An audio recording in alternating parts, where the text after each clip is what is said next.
You've walked right past them. Every prospector reading this has. Those dull, broken, crumbly rocks piled up outside an old mine shaft, scattered along a played-out creek, dumped in a heap by miners who quit 150 years ago. You looked at that pile, you saw a waste rock, and you kept walking. That's the pain. You go home with an empty vial and you tell yourself the old-timers got it all. But here's the truth nobody told you. The old miners didn't leave those rocks because they were worthless.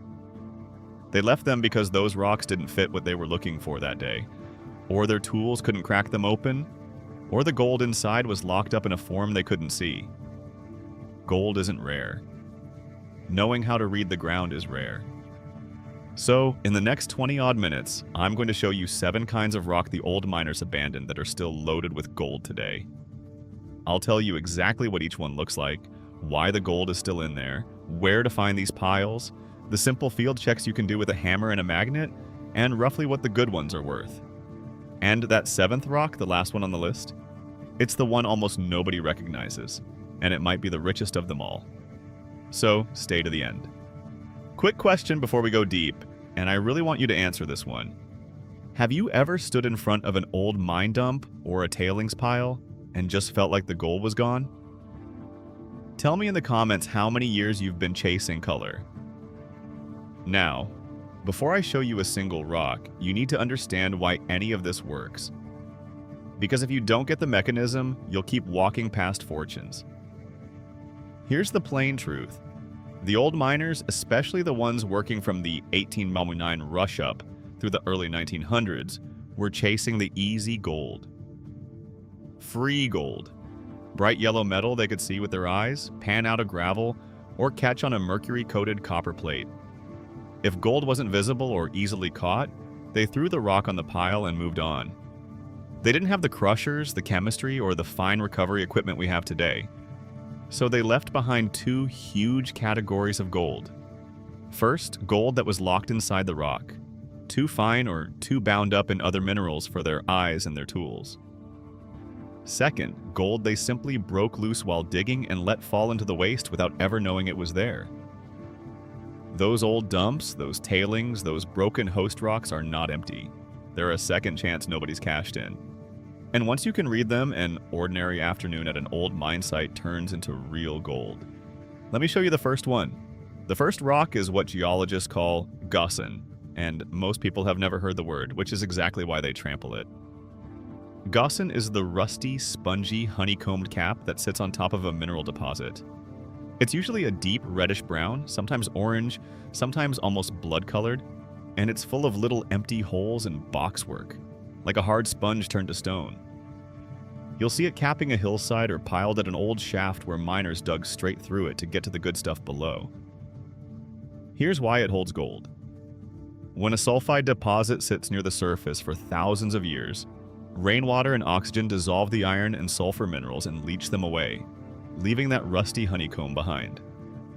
But gold doesn't dissolve easily. So, as everything else washes out, the gold concentrates right there in the Gossan, sometimes at grades far higher than the rock below. Whole mining districts, including parts of the famous Carlin Trend in Nevada, started with Gossan that assayed rich. Old-timers dug through it to chase visible veins and left tons of it on the dump. Where do you look? Any rust-colored porous cap rock at an old hard rock site. The beginner's mistake is thinking rust means the rock is just weathered junk. That rust is the flag. That rust is where the gold went.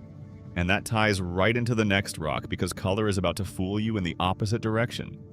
That next rock is bull quartz, the big, ugly, milky white quartz the old miners cursed and cast aside. Everybody loves pretty quartz, but here's what shocks people. Plain, blocky, milky white quartz, the stuff that looks like it couldn't possibly hold anything, is one of the most reliable gold hosts on Earth. It's usually bright white to gray, hard, glassy where it's freshly broken, and it comes in chunks the size of your fist up to boulders. The mechanism is simple. Gold and quartz form together. Hot, mineral-rich fluids rise up through cracks in the earth, cool down and drop out both silica, which becomes quartz, and gold at the same time. So where there's vein quartz, there's a real chance of gold. The catch is that the gold in bull quartz is often fine and hidden, so the old-timers who couldn't see color chucked the boulders onto the dump. The California mother lode ran on gold locked in quartz veins. Where to look? Broken white quartz on any old dump, and especially quartz that's stained rusty or has little dark specks. Crack it open and look at the fresh face and bright sun.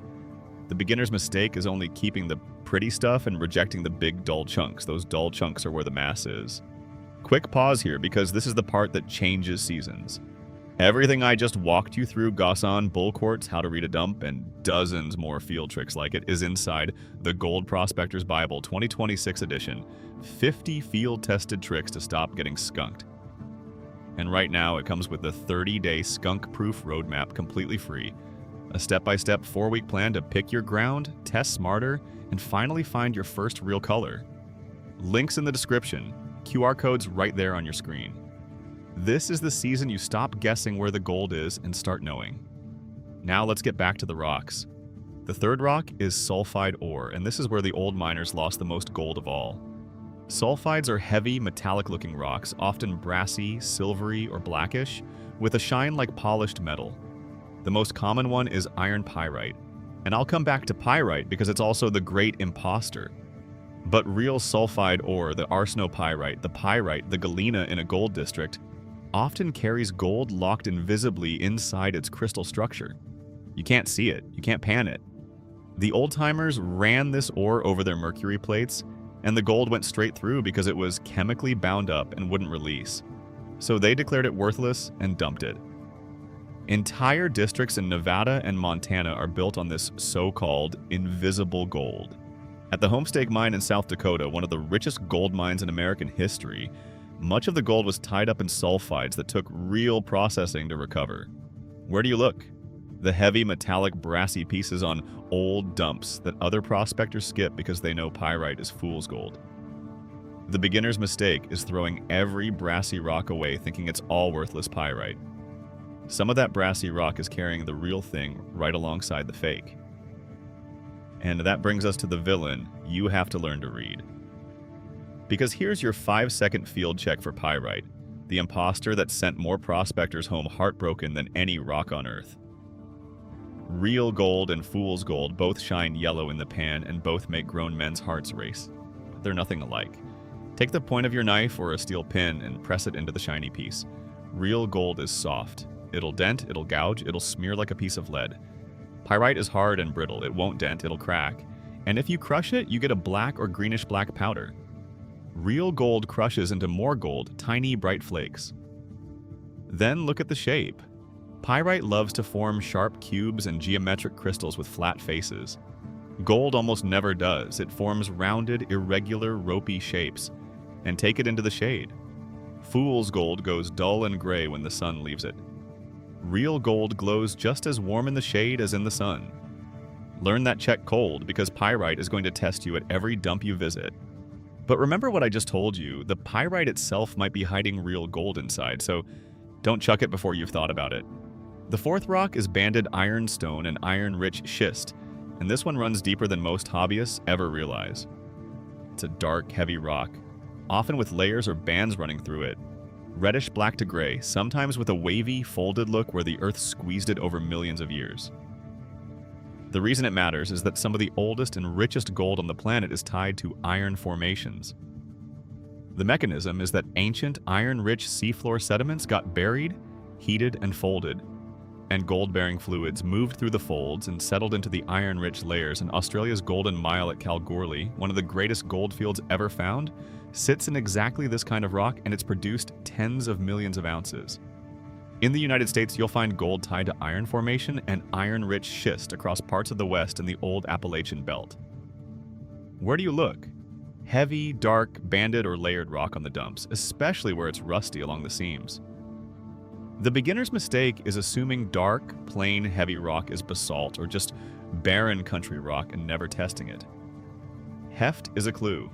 If a rock feels heavier than it should for its size, that weight can mean iron and sulfides, and iron and sulfides can mean gold. Now we're getting to the ones the old miners really kicked themselves over. Look, I'll be straight with you before we go on. The 50 field-tested tricks in the Gold Prospector's Bible are laid out across 5 plain language chapters, and it comes with a printable 10-minute streamside checklist you can fold in your pack, plus that 30-day roadmap that still comes free with it right now.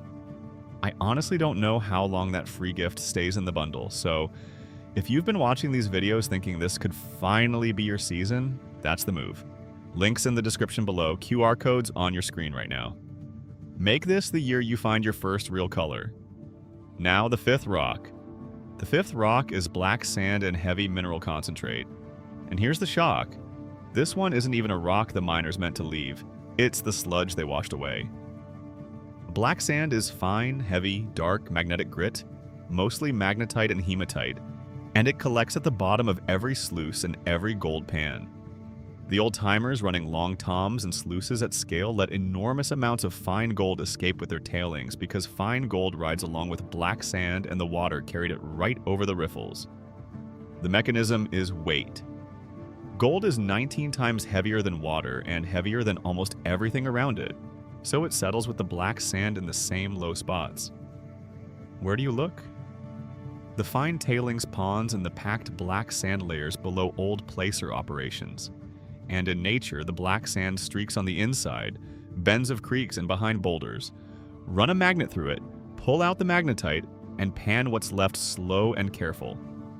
The beginner's mistake is dumping the black sand back out because panning it is tedious. That black sand is a map. Where it piles up, gold piles up because they travel and settle together. And speaking of what settles at the bottom, the 6th rock is where old shafts betrayed their owners. The 6th rock is Conglomerate, the cemented old riverbed, and this one built empires.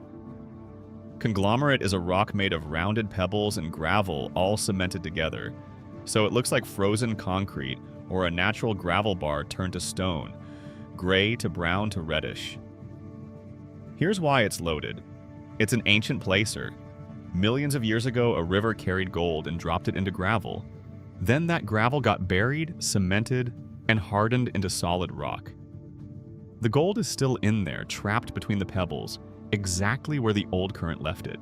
The greatest gold field in human history, the Witwatersrand in South Africa, is Conglomerate, and it's produced over 1.5 billion ounces of gold. In California, whole hydraulic mines chewed into ancient cemented gravels for their gold. Where do you look? Any hardened gravel outcrop or blocks of Conglomerate on the dumps, especially the darker, iron-stained layers. Crack it and look between the pebbles. The beginner's mistake is walking past it because it just looks like hardened dirt, not a gold ore. But that hardened dirt is a fossil river, and rivers carry gold. Now, the last one, the one I promised you, the rock almost nobody recognizes. The 7th rock is the calcite and carbonate vein material the old miners threw out by the ton, and this is the sleeper of the whole list. Here's what shocks people. Miners chasing quartz veins would hit softer, white to cream or gray carbonate rock, calcite and its cousin anchorite, and they'd toss it because it wasn't the hard quartz they were trained to follow. But in many gold systems, especially the ones geologists call orogenic or mesothermal, the gold rides in with the carbonate alteration right alongside the quartz. The mechanism is that the same hot fluids that made the gold also reacted with the surrounding rock and dumped carbonate minerals, and gold hitched along for the ride. So, a soft, pale, easily scratched rock that fizzes when you drip weak acid on it can carry gold the old-timers never dreamed was there. How do you know it's carbonate? Here's your field check. Put a drop of vinegar or weak acid on it. If it fizzes and bubbles, that's calcite. The old miners had no reason to test the soft white rock, so they left it. Where do you look? The softer, pale, crumbly vein material mixed in the dumps beside the hard quartz, especially where it's rusty stained along fractures because that iron staining often marks where sulfides and gold broke down. And this is where I have to bring the villain back one more time because pale carbonate and pale quartz and plain white feldspar all look confusingly alike on a weathered dump. Remember the tools? Vinegar fizzes on carbonate, not on quartz. Quartz won't scratch with your knife, carbonate and calcite will. And the pyrite hiding in either one still smears black when you crush it, while real gold smears bright. Master those 3 checks and that 7th rock stops being invisible. It becomes the pile everyone else walked past on their way to being skunked.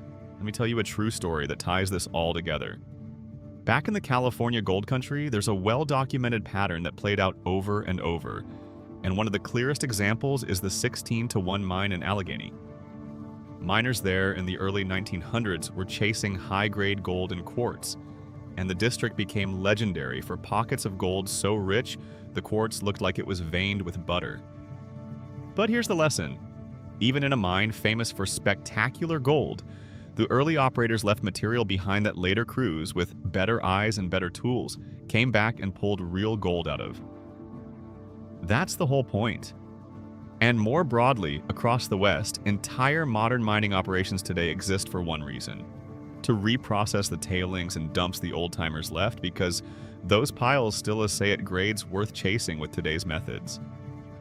Companies have made millions reworking ground that men in 1890 declared finished. If billion-dollar companies think the old dumps still hold gold, what does that tell you about the pile you walked past last weekend? It tells you it was never empty. You just weren't reading it yet. So let me ask you straight, and I really want to see your answers. Which of these 7 have you already got sitting in a bucket in your garage or your truck bed right now? The rusty Gossan, the ugly bull quartz, the heavy brassy sulfide, the banded ironstone, a jar of black sand, a chunk of conglomerate, or that soft pale carbonate you almost threw out? Tell me in the comments which ones you found, even if you didn't know what you were holding at the time.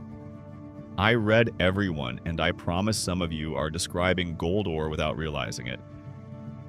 Now think about where you were 25 minutes ago. You looked at an old mine dump and you saw a pile of waste, a dead end, proof the gold was gone. You can't see it that way anymore. Now you know the rusty honeycomb cap is where the gold concentrated. You know the ugly white boulders are the vein itself. You know the heavy brassy rock might hide invisible gold. The dark banded stone can be Kalgoorlie's cousin. The black sand is a map. The frozen gravel is a fossil river. And the soft rock that fizzes was thrown out untested for 100 years. And you've got the checks to prove it in the field, the knife, the magnet, the vinegar, and the shade test that kills the impostor every time. That's not luck, that's reading the ground. If this opened your eyes even a little, do me one favor and subscribe, because the next time you walk a riverbank or an old dump, you don't want to be the one who stepped over a fortune and kept walking. Next time I'm going to show you how to read a dry wash the way you'd read a living creek, and it'll change how you hunt the desert. Until then, get out there, test the rocks everybody else left behind, and trust what you've learned. Good luck out there, gold hunter.